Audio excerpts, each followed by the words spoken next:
9 o'clock this morning, a big explosion at the Alfred P. Murrah building in downtown Oklahoma City. At the federal building in the center of the city, the A.P. Murrah building. We have one patient who is critical, multiple head lacerations.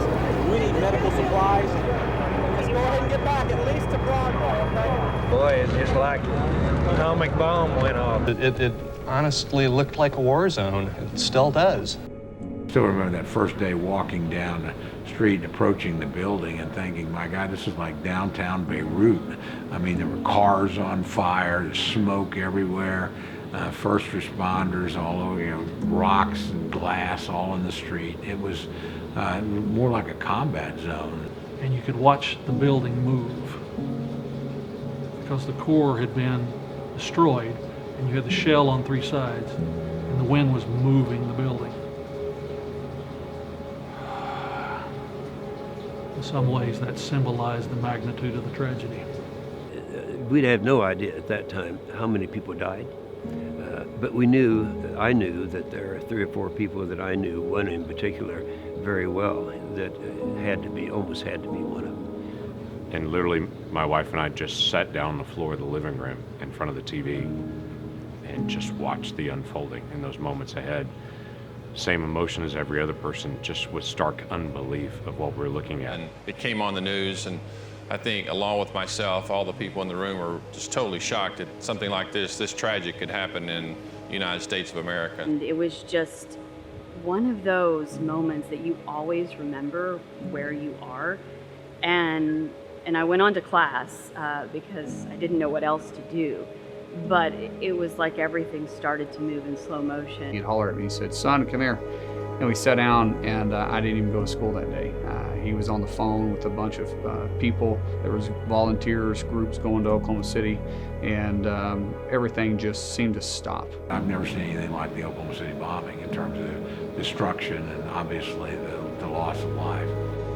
There was that moment when they flashed on the screen the face of everyone lost, and they read their names. And they got down to the point of reading the names of all those little kids, the babies lost in that nursery. There were several United States senators sitting in front of me, and they and I and everyone in that section, in the whole place, bawled like babies. I will not forget the first time I bring in my daughter to the museum and telling her the story, as many of us do when we bring children who were not born at the time, to be able to say, you need to understand this part of our American history and of our Oklahoma history and the history of what happened in Oklahoma City. I mean, there's not a memorial like this anywhere in the country. You see the chairs, and especially the smaller children's chairs, and you know that they didn't get to lead a full life, that it's just such a tragedy.